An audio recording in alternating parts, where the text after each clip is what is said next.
Welcome to the Trumpet of the last few days. I'm Stanley Farrar. I'm Robert Farrar. And I'm Joshua Farrar.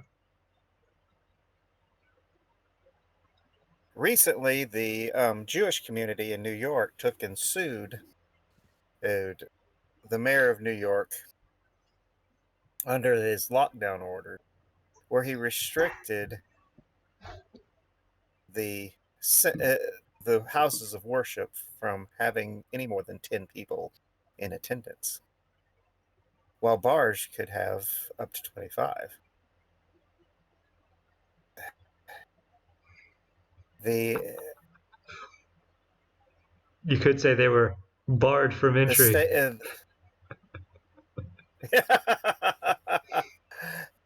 The Jewish community took and sued, declaring that it was a violation of the First Amendment, and the judge agreed. The judge stated that that he could not limit the amount of people that attended a worship service, and that doing so was a direct violation of the First Amendment.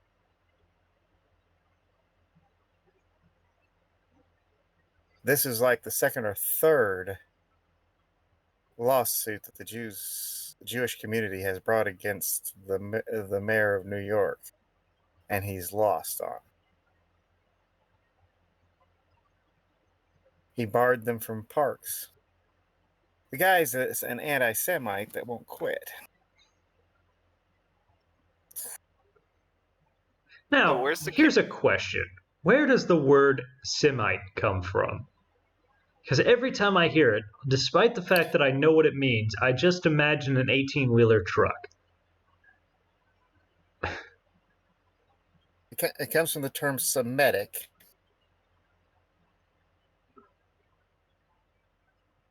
And the dispersed peoples are the Semitic peoples. It's not just the Jews. Okay.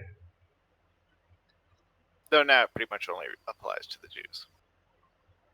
Haven't most of the other ones sort of died out? They use it. Yes. You don't hear anyone talking about Aramaeans anymore. Not too much, no. Or the children of Ammon.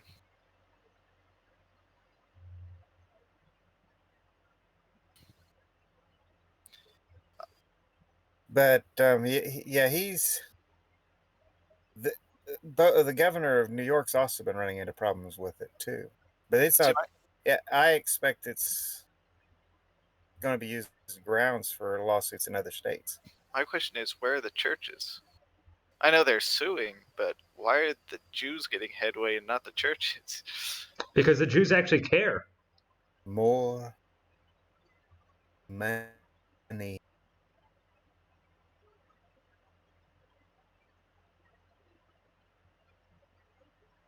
The churches as a whole are in decline, and the churches that have the money to do it are leftists.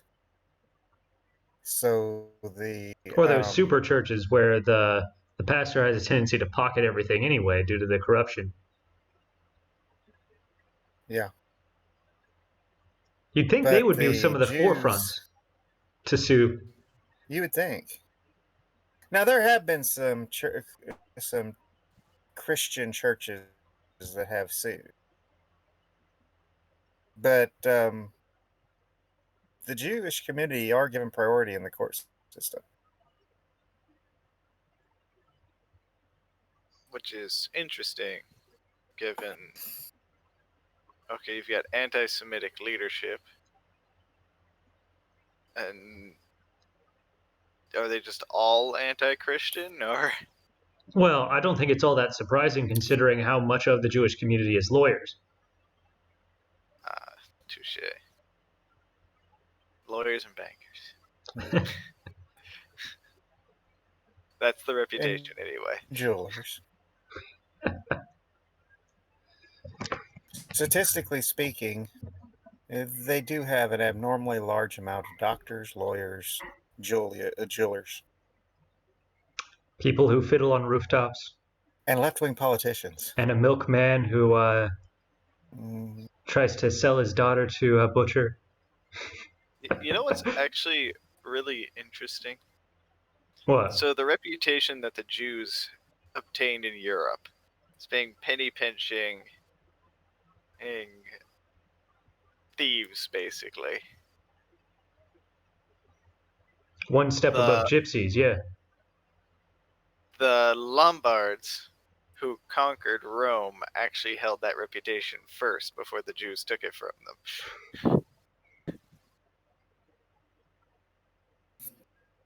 I didn't know that. But the I know Jews that went the Scots are known but the to Jews fit went that into description. the Jews went into the money sector, and it's tarnished their reputation ever since. Kind of like how people don't like Wall Street. There are a lot of good reasons why people don't like people who make their living in the money sector. Just look at the story of Zacchaeus from the Bible, and you'll be able to see a perfect example that it doesn't matter what community it is, they always detest those who make their living in the money sector. Well, when it comes to Zacchaeus, so the way that the Roman tax system Oh, worked. I'm aware of how the Roman tax system worked. Yes, but the audience might not be. Oh, that's fair enough. Go on. So the way that the Roman tax system worked is, first of all, they had a culture where they didn't tax their own. They would tax people outside of Rome. And they would Non-citizens, recruit, if you will. yes, non-citizens, if you will. And they would choose people from that culture to be the ones to collect the taxes. So that would be like me saying, all right, Josh, Dad owes me money because I'm over both of you. And you're going to get the money for me, but you get a cut.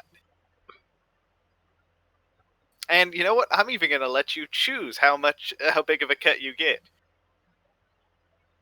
It was a pretty clever strategy overall because it made it to where they were divided against their own rather than fighting a common enemy.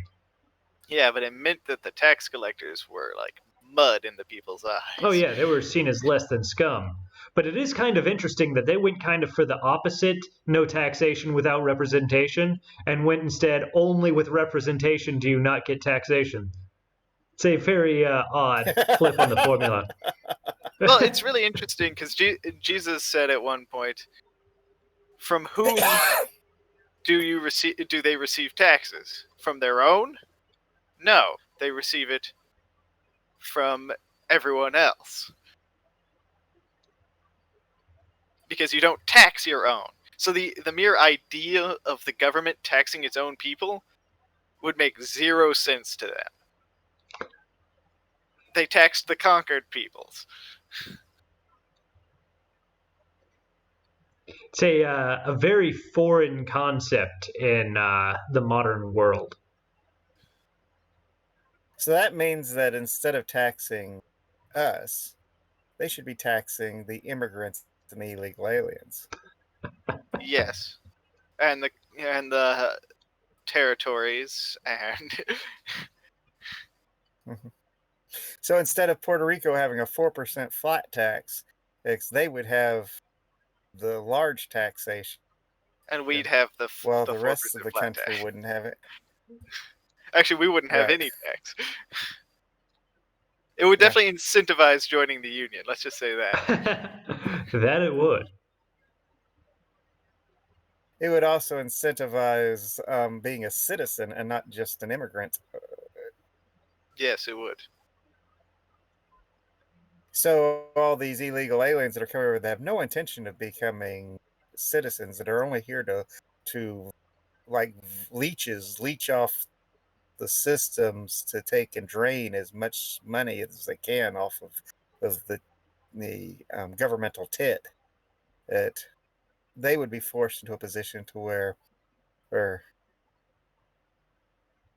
they would have to have proof of that they paid their taxes. Now, the problem with that sort of society is that it requires a very strict management of who is citizen and who is not, and it requires a significantly larger quantity of subjugated nations than of central territory. Yeah, well, it's definitely an imperial system. Yeah. Now, there are ways around it. There are ways to avoid just taxing your own people. The nation of Israel pulled it off. The nation of Israel pulled it off in the same way Rome did, by crushing their neighbors and demanding tribute. Well, the government was generally propped up by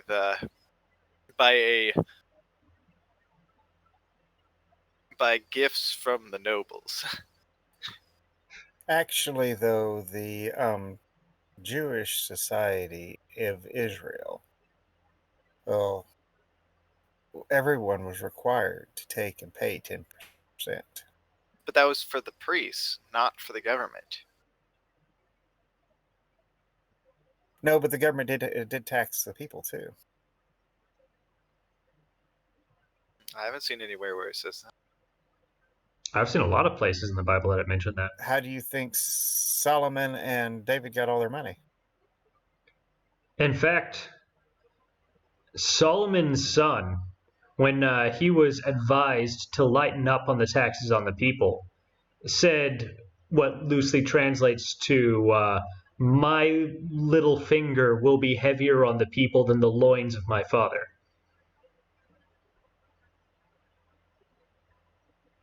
It said And that that was around the time that the nation split. it said that David had assigned a certain portion to 12 people, and that was it. Solomon was not David. Yes, but you can't exclude David. And for that matter, Saul wasn't David. The vast And majority of the Saul's methods people, were very different than David's. but that doesn't make his methods right. It didn't say it was. Didn't say Solomon's methods were right. We're talking Now, pure historical fact here. We're not talking about moral or Yes, but we're high we're ground. trying to draw the moral high ground from the historical fact. well, let's go back to our country for a second here. Historically speaking, when the country first got started, taxation was done through tariff. Yes, but they always acknowledged that taxation would come, hence the whole no taxation without representation. They were fine Which, with taxation, just not without their consent. and that was also before our country became so top heavy. Yes, but the taxation was specifically to pay for the military. Yeah. So so they could do it through a tariff system and through sales tax. The fact that they took and pulled away from the Constitution, where now it's close, it has more similarities to the Soviet Union than to the American Revolution. Um, that's the reason why income tax is in place now, is because as they took and it's a means of control, power grab. Mm-hmm. I honestly believe that if people actually wrote the check out instead of their employers taking the money out, and where they actually wrote the check to the U.S. government, they would have a lot more anti-tax people.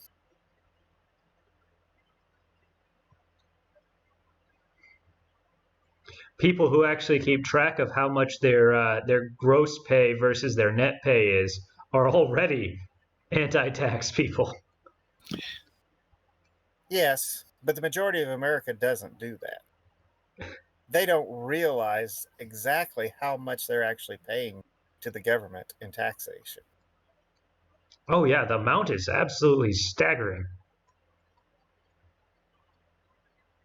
And they still spend, well, they give taking and saying they spend like a drunken sailor is giving a drunken sailor a bad name. Well, I heard an interesting argument. I say interesting because it makes no sense whatsoever, but it was interesting. And there's a modern economic theory that as long as a country only deals in its own currency, it can't go bankrupt. Because all it has to do is print more money. That makes no sense. That's I know it makes no ludicrous. sense. But that is actually the theory that a lot of modern American economists are running off of. These are the same guys who believe trickle-down economics works, isn't it? Trickle-down economics does No, work. trickle economics does work. That was Reagan's economics. It's Keynesian economics that doesn't work. The problem with trickle-down economics is it doesn't actually trickle down. It creates monopoly and then crushes everything underneath its own weight. Well, let's go for the inverse No, terms. it actually doesn't. Rising tide raises all boats. Yeah, if there is a rising tide. That is trickle-down economics. What you do is you cut taxes for the top, and they can afford to give it to the bottom. As far as tax rates go, but that is assuming that the top is required, or more accurately restricted, in its ability to use those funds. This is to use the same metaphor for the trickle-down economics. If you were to pour whatever beverage you want into the top glass, and then theoretically it would overflow and then go down into the ones below it, which is the metaphor they commonly use, under the monopoly system that we're in now, rather than the cup overflowing, when it starts getting full, they just pour it into a bigger glass and set that on top. And this keeps happening until it crushes everything beneath its own weight. That's the monopoly. The monopolies have to be regulated for trickle-down economics to function at all. Except that Trump proved it did work. Because that's what he did. That was his approach. As far as taxing-wise, they have to draw the line somewhere. They can't just do across the line cuts and it makes sense. And there will always be a degree of trickle-down, but trickle-down economics itself doesn't work. Oh, yes, it does. How do you explain the something like 5K per family a year because of Reagan and Trump both proved it worked. Now, see, because when they cut the taxes, as the economy increases, more money is circulated, and thus businesses hire more people. More people are hired, they get more money. More money's in the economy, and more money circulated. Doesn't in of itself prove that trickle-down economics works. It just proves that tax cuts are good for the economy. Yeah, but those tax cuts, because the lower people aren't taxed. The people who don't make much money aren't taxed. Yeah. So all you can do is cut off the top. Yeah. Which says nothing about trickle-down economics itself. Yeah, it does, because you can only cut off from the top. Yeah. The concept behind what they called trickle-down economics, or like Bush referred to it as voodoo economics. Voodoo economics? That's an interesting one. Yeah. He said it, Yeah, though. Bush Sr. was a Keynesian. He was one of these lunatics that believed that the government could spend itself to wealth. Yeah, that doesn't work. And Reagan said, no, you control spending, cut taxes, by cutting taxes, it increases the economy, which increases the money in everyone's pocket because more people are employed. Therefore, more people are getting money, which increases the economy and gives people more money. Yeah, and as long as you keep them from pulling to use a modern example, Amazon, or to use an older example, the coal companies in the Midwest, and keeping just eternal debt slaves. which is Now the nature of monopoly. that's the reason why the antitrust laws came into play. Yeah. Yeah, but they don't enforce those. But even If they so, enforced those, then everything would be a lot better just across the board. even in spite of Amazon, we still saw a $5,000 increase per family across the United States during the Trump administration because of his tax cuts. Mm-hmm. And his tax cuts, because of the way our tax system works, his tax cuts could only be done to the top because that's the area that's taxed. Which all that proves is that the lower the taxes are, the better the economy is. What in it general. proves is that trickle down economics does actually work. You free up some mobility for the top, and it goes down to the bottom. What it proves is that if you're only taxing one demographic, there's only one demographic to cut taxes on. Yes, but it still improved all the demographics. Yeah. Every single one of them. Which proves means that cutting it trickled taxes down. equals better economy. It means that it trickled down, Josh. And it did trickle down. Now, just one point here. When you take and you look at our current circumstances, Biden is the only president who's ever run on raising taxes to ever be elected. You mean his fraudulency? Yes.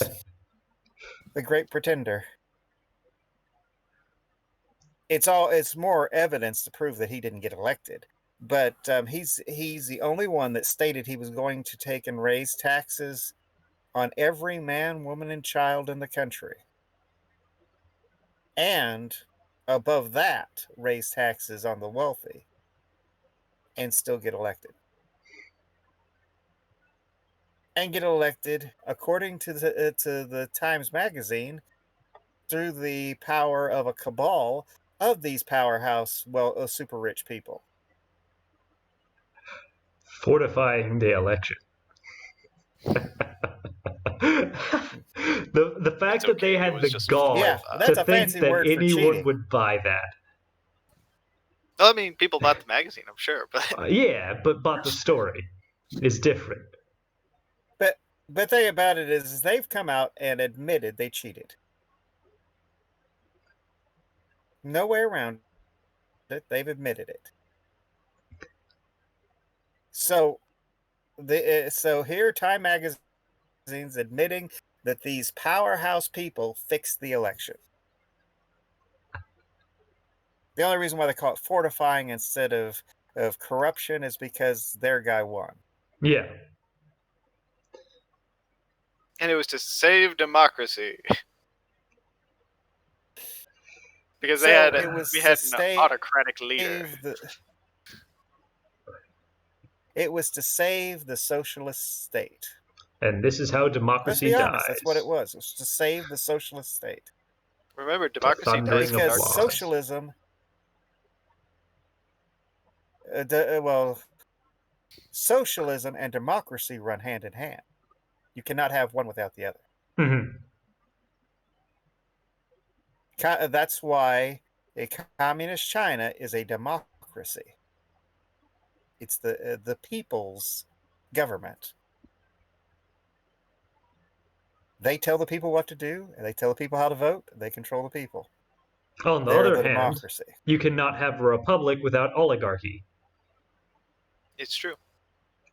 You cannot have a republic without oligarchy. And you cannot have a monarchy without a dictatorship. Yep. So, choose your poison. It's funny, we've got all these negative connotations, but there have been some very successful monarchies. Yeah. Democracy, not. There have been extremely successful oligarchies. And there have been long-lasting democracies. Relatively. Long-lasting, but relatively. There has never been a successful democracy. There have been several successful republics. Well, did you notice that Alexander the Great, who had been tutored by Aristotle, the great philosopher of Athens, did not adopt a democracy.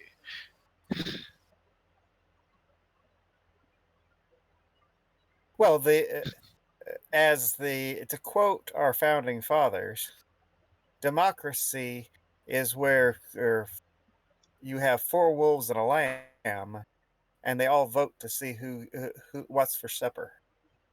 I really like the quote: democracy is the bludgeoning of the people, by the people, and for the people. The whole point of a republic is to protect the the minority from the majority through the rule of law.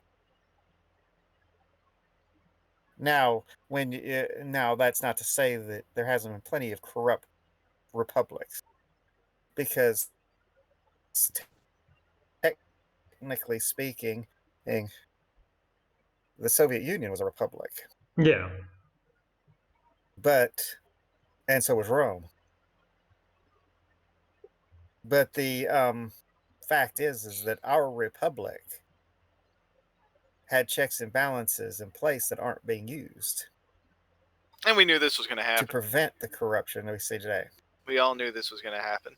We knew the checks would Well, fail. Well, it's only a matter of time before any government collapses beneath its own weight.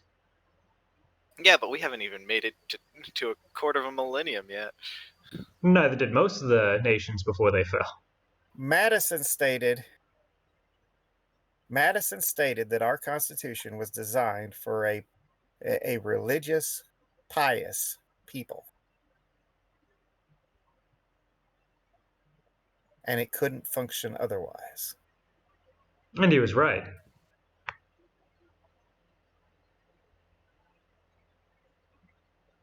He just expected us to always be a religious, pious people. He doesn't understand. He didn't understand the decline of nations, did he? That's how a nation declines: is they cease to be a religious, pious people.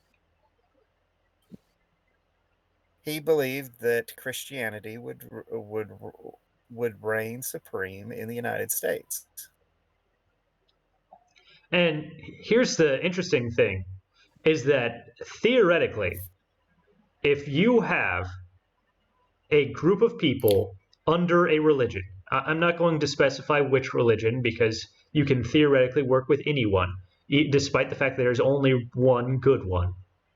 But if you have a nation that is completely of one religion and all of them strictly follow that religion to the letter, then any government system that is allowed by that religion will function as long as they remain of a united religion. As soon as they split, the whole thing collapses. Because regardless of Well, that was why what religious system you're under, they will not become corrupt as long as everyone is pious. Well, that's not necessarily true. Some religions do kind of just inherently promote corruption. Unlike not counting cults and Satanism, which is basically a cult. Well, I mean, but even then, just every society heads toward degradation. It's Yeah. part of. There's a natural entropy that can't be stopped. There is no Yes. absolute zero to nationhood. now our current degradation happened much faster than most of us thought possible. Well, the reason for that is the rise of the information age. But it's been happening since the 1800s. Yeah. It's been happening since the printing press. The information age. Printing No. press was the 1500s. I know. The thing about it is our country didn't come into existence till the information age. Yeah. But the thing about it is that if you look at our society, and it's polarized. You've got the anti-God heathens, and you've got those who are heathens, but um,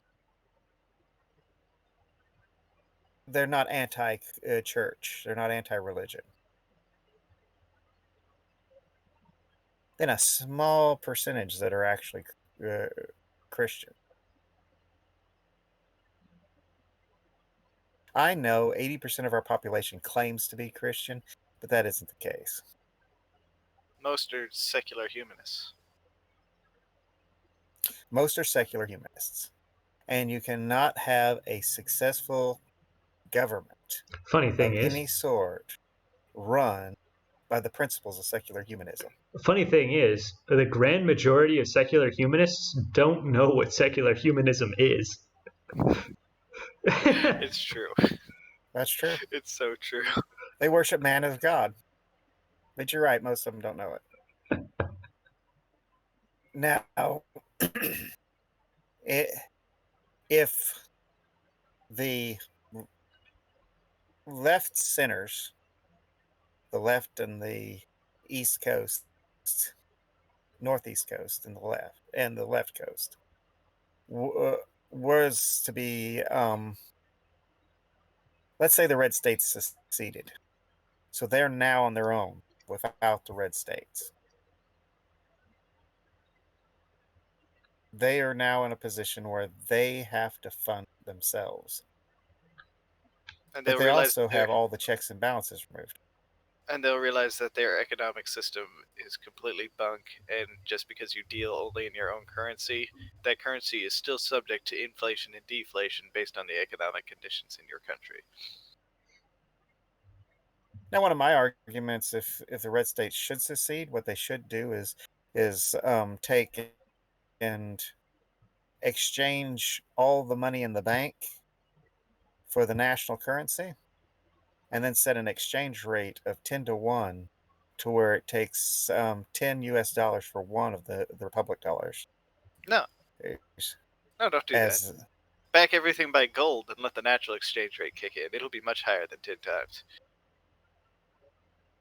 that's true. Or silver, since they're pushing for all this environmentalist stuff. One of the what they use in solar panels, they don't use gold. Gold is too expensive. They use silver, silver is and so it's running up the value of silver.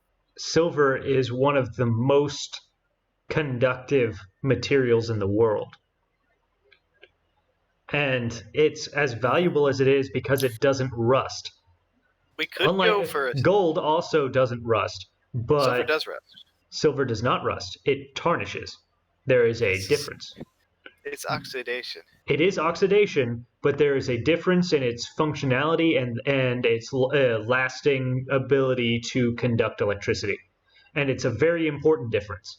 It's one of the reasons why gold is valued in electricity for its ability to tarnish. Oh, well, its ability to tarnish but not rust, in comparison to copper, which is more conductive than gold, but it oxidizes badly. It rusts rather than We could. tarnish. Actually, the interesting thing is that brass, compound of uh, a is a compound conductive. I believe its conductive property is just as high as copper, but yet its ability to oxidize is reduced greatly. No, the problem with that one is that it's a alloy, so it's harder to synthesize. On top of They that, were you have to determine exactly what your copper nickel ratio is in order to create it, and each of them have different properties. copper zinc, actually. Oh, copper zinc. I was thinking of bronze for copper nickel. Copper tin for bronze. Which one's copper nickel then? I have no idea. I don't know the name for that one, if Because it even has a name. there's actually something I It used does have to. a name. I don't remember what it was, but there is a name for it. I think it's bronzium, but I'm not positive. But We bronze used is to use copper tin, a giant brass is one to copper store a zinc. bunch of AFFF. But yeah, 95 copper nickel. But but you take if you take and put it back to just pick a conductive metal, any of them, and that is what we're going to back our money with. the value would shoot through the roof.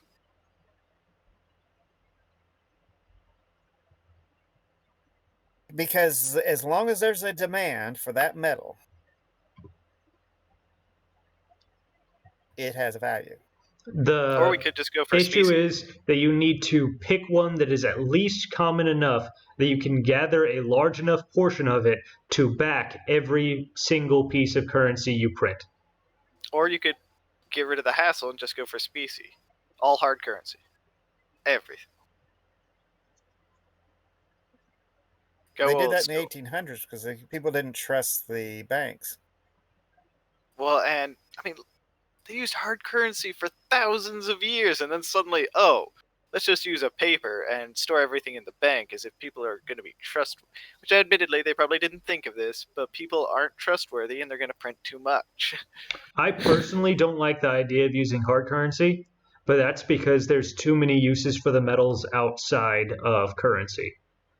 That's what they do, though. If they needed the currency, if they needed the metal outside of the currency, they'd melt the currency down. Well, they used to have steel pennies.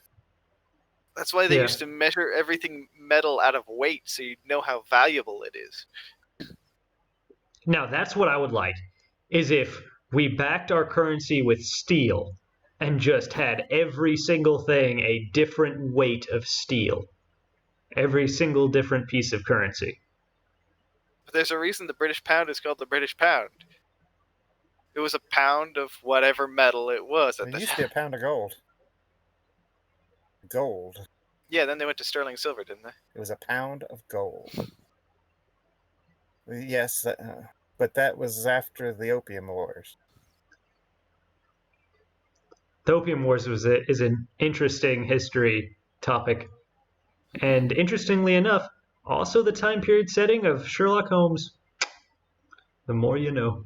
Yeah, it's because he was an addict. But the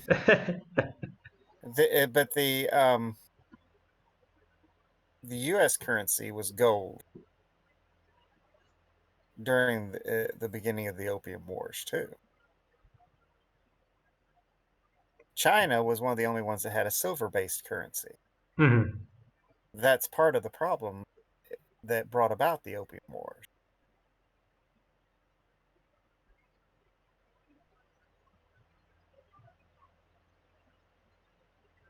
Well, no standard is perfect. But they could have dodged it if they'd just gone for hard for hard specie. Have your gold coins, your silver coins, and your copper coins. Now, if you, when you take and we used to have the silver certificates and gold certificates, I remember where those things. each one was covered by X amount of hard currency of gold or so much weight of gold or silver. And that's the only way paper money actually has a value. Yes, promissory notes. Also known as receipts. Right now, Because that's what paper money originally was a receipt. It was a promise that you could exchange it for X amount of whatever Yeah, metal. it was effectively a check. Yeah. And the original checks, you could just write it out. Yeah. You didn't have to have these pre-printed checks.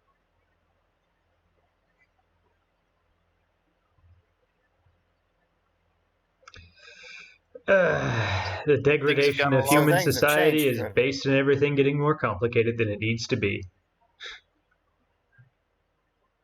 For a while in Rome, salt was the standard. All right. So hear me out. We back all of our currency in garlic.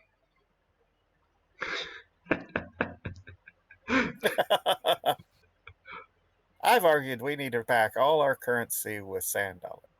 Well, no. Here's what we do. Oh, Here's what we do. that would be a very valuable currency. I've figured it out. We back our currency by salt again.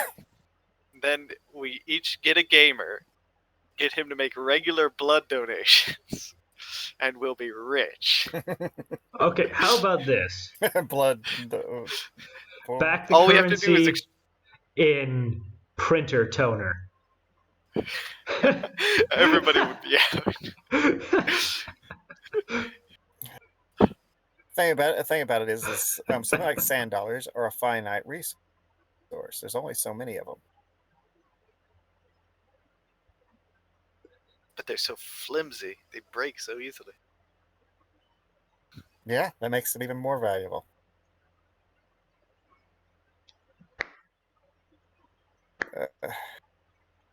See, anything can be a currency if people will accept it and trade. Yeah, but there was a reason they picked metals. They didn't pluck those out of thin air. It's because they were useful. They had a value beyond. But in some, they had an intrinsic value, is the word you're looking for. Yes. In a lot of primitive cultures, shells are more valuable to them than metals. Well, shells had the same purpose as gems. They had really no intrinsic value. They were just pretty. Mm-hmm. Well, actually, not entirely, because you can make tools out of shells. You can't out of gems. You can make certain tools out of gems. Yeah. I can. Yeah. If you want to melt them down, then you could take and melt down topazes and emeralds and rubies and make aluminum. Yeah. And you can turn quartz into electric oscillators, because when you run an electric current through them, they vibrate. Mm-hmm. That's how you power a watch. It's exactly how they time a watch.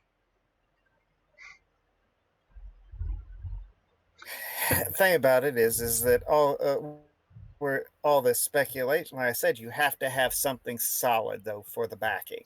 Mm-hmm. It really doesn't matter what it is, as long as it's stable. But otherwise, greedy money manufacturers like the Federal Reserve will just keep cranking out money till they destroy everything. Well, the first stimulus bill they took and printed what, $1.2 trillion for it,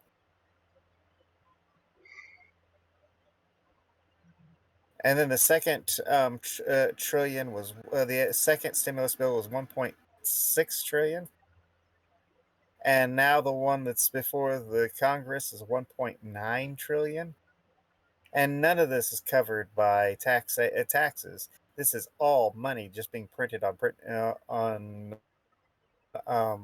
printing presses. So here's the question: if they're just going to print money to pay off all their obligations, why are we bothering to still pay taxes? That's a good question, actually. It is. The thing is that the money is worthless.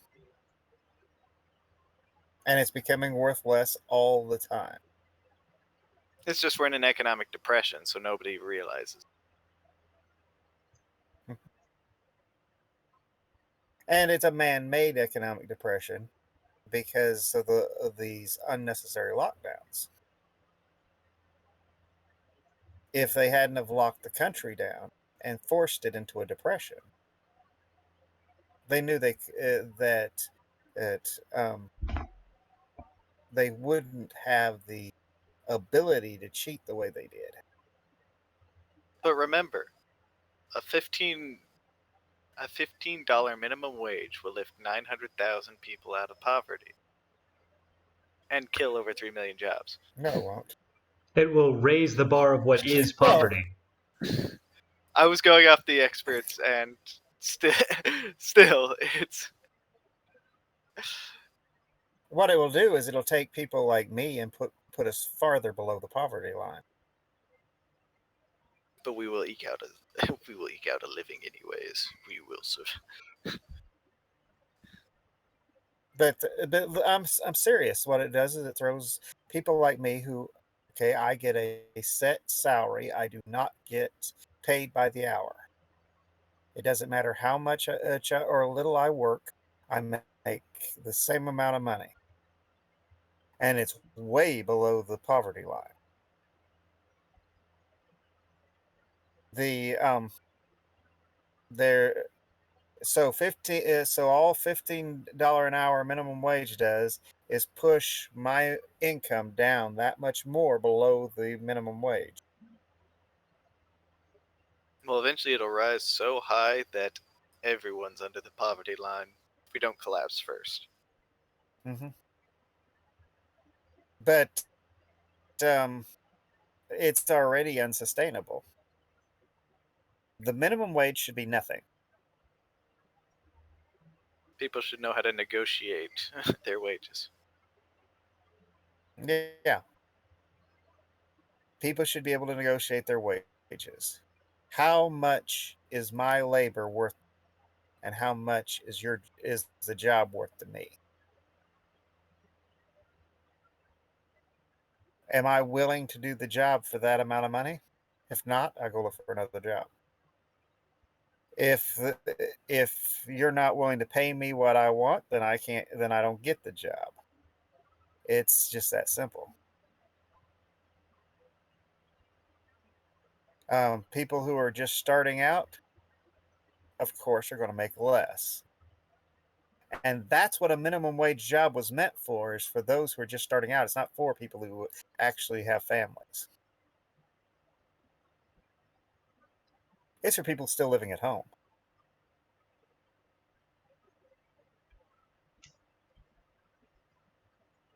The entire notion of $15, well, you got to have a livable wage. Next thing you know, they're going to be pushing AOC's is guaranteed income that wants. That's what Bloomberg pushed too, I believe.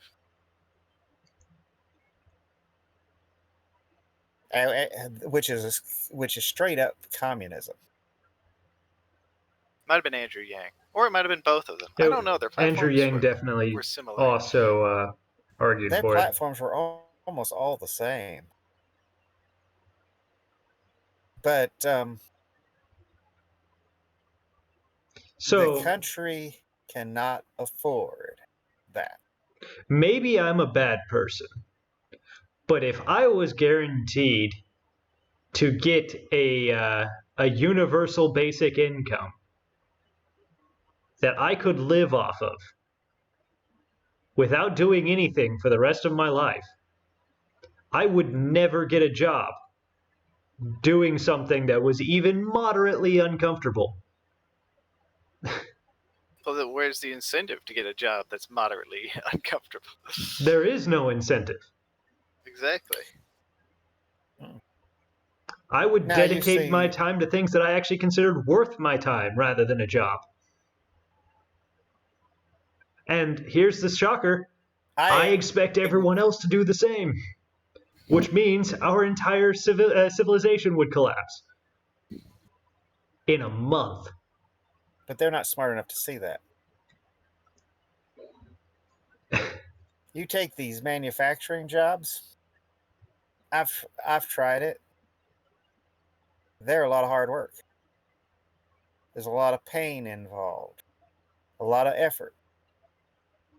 If you got a guaranteed income you can live on, why bother? I certainly wouldn't. And I certainly wouldn't expect our brother who's working one Neither would the to majority of do other it. people. No, but you see what I mean, though. Oh, it's ludicrous. It's insanity. They wonder, why do communist countries not develop anything? Why do they have no invention? Why do they have no spark of creativity? And hot It's take that because may get us kicked off of YouTube. This is also the reason why the Indian tribes didn't develop beyond the Stone Age. Well, the Cherokee did. They had metal tools by the time the settlers came. But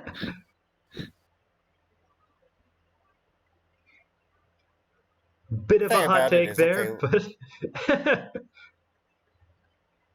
the thing about it is, it's why the starving time hit it the colony. They were sharing everything, and no matter how much or how little you work, and it didn't work.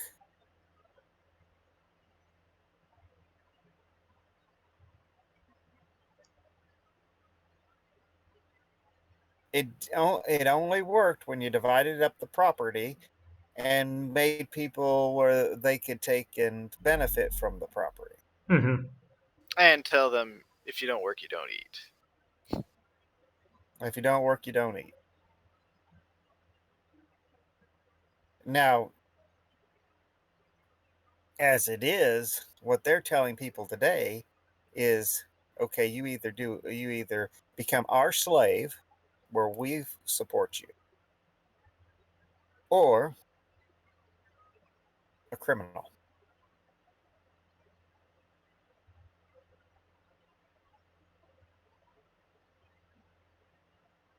And I know which one I'd Because choose you're in a position to where every time. because you're in a position to where, or if you to make enough to live on, you have to break one of their many laws, and there's a lot of them out there. So if you're going to obey all the governmental laws, you almost have to be supported by the government, unless you're one of the fortunate few that happen to have a job that can pay you enough to cover all those fees and taxes and such, which those are going to go up too. Yeah, they always will until everyone drowns beneath them. And in Texas, a city bought into this Green New Deal concept,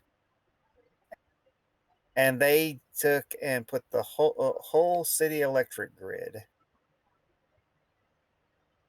over onto solar and wind. And the result, nobody in the town could afford the electric bills. They were so high. It didn't matter how much money they made, they could not afford them.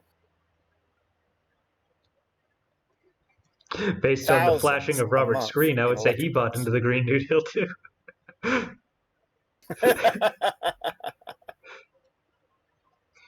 But it, uh, it, it took and they had to go to the state and request to be put back on the electric grid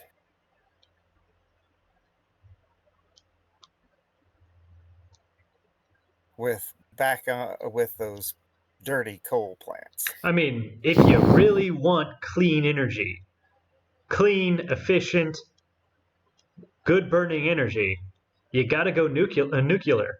It's the only way. I didn't catch the majority of what you just said. Same.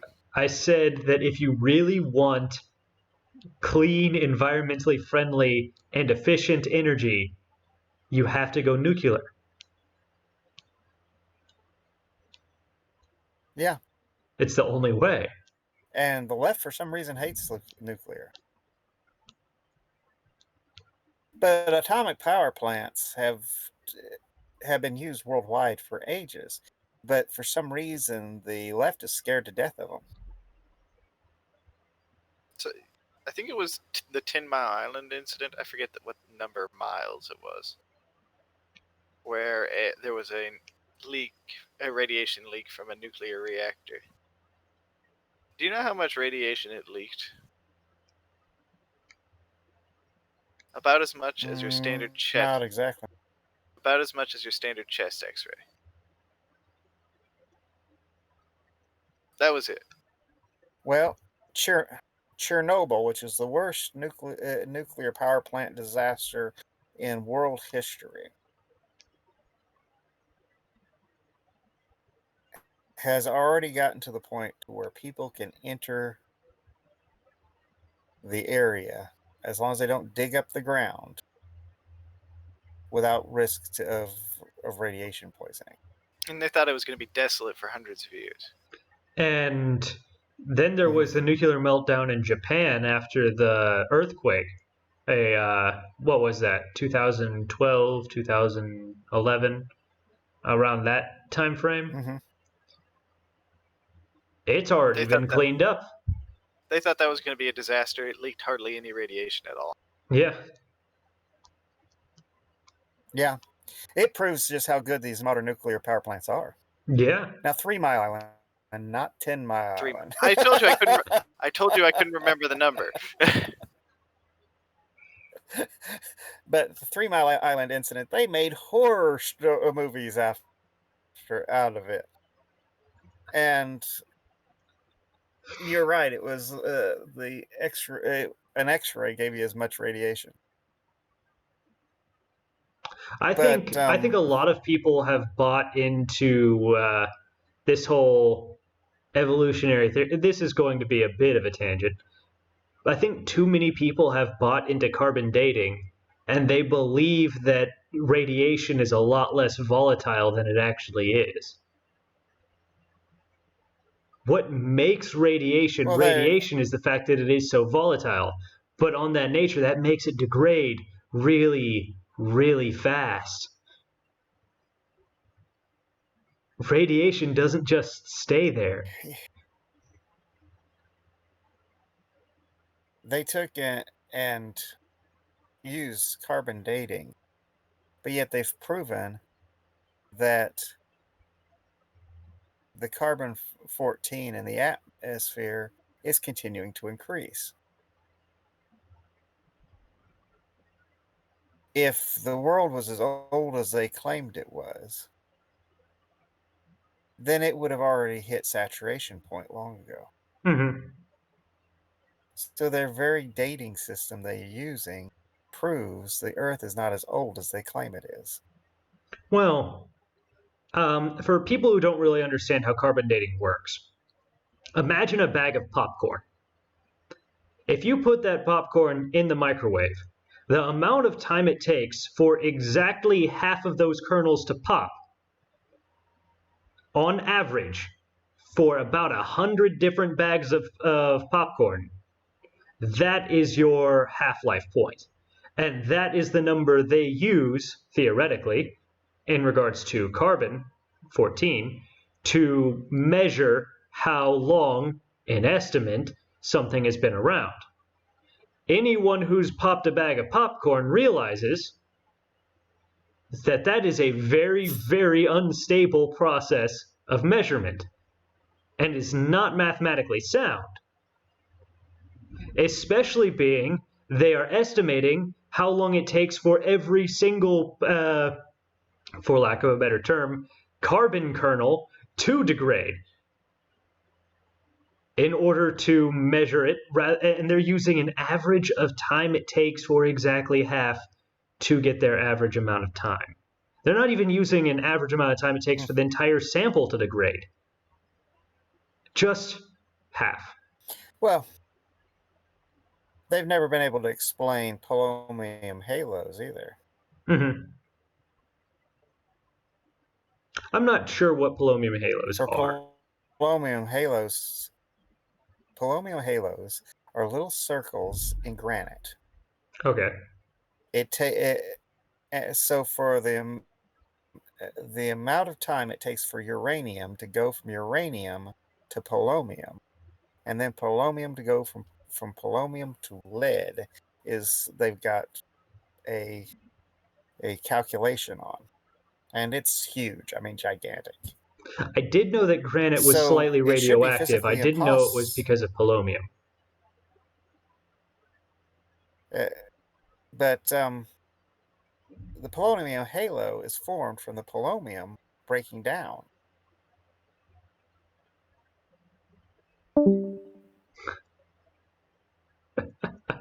Just like how his he's connection.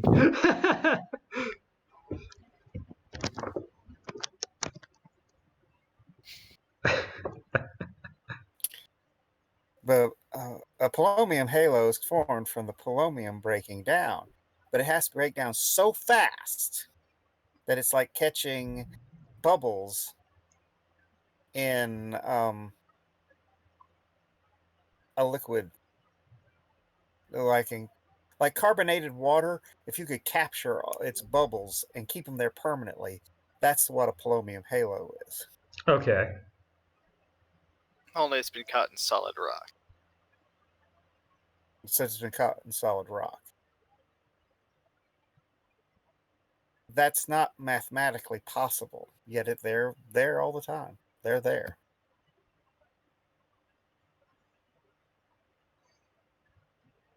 Well, if you liked So, today's episode and you found the science to be really intriguing, feel free to do some research of your own. Also, leave a comment of your findings in the comment section down below. Also, feel free to hit the like or dislike buttons. Man, we And hit subscribe. science, politics, and religion and economics all in one go this episode. yeah. If you think we need to include a little more philosophy in there too, we could probably work on that. Well, we covered Aristotle. That's poking at philosophy.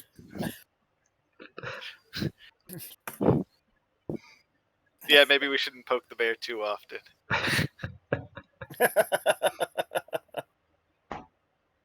Philosophy goes into some weird grounds. Yes, it does. Indeed it does, fellow featherless biped. Behold, philosophical man! I forget which philosopher that happened to. That was Plato. That was Plato. That was Plato. Yeah. That was funny. And it was Diogenes who was making fun of him.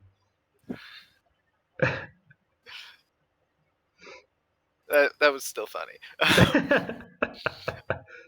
When we covered that in class, I was tempted to get a rubber chicken from Walmart and tape it to the board and write, "Behold, philosophical man."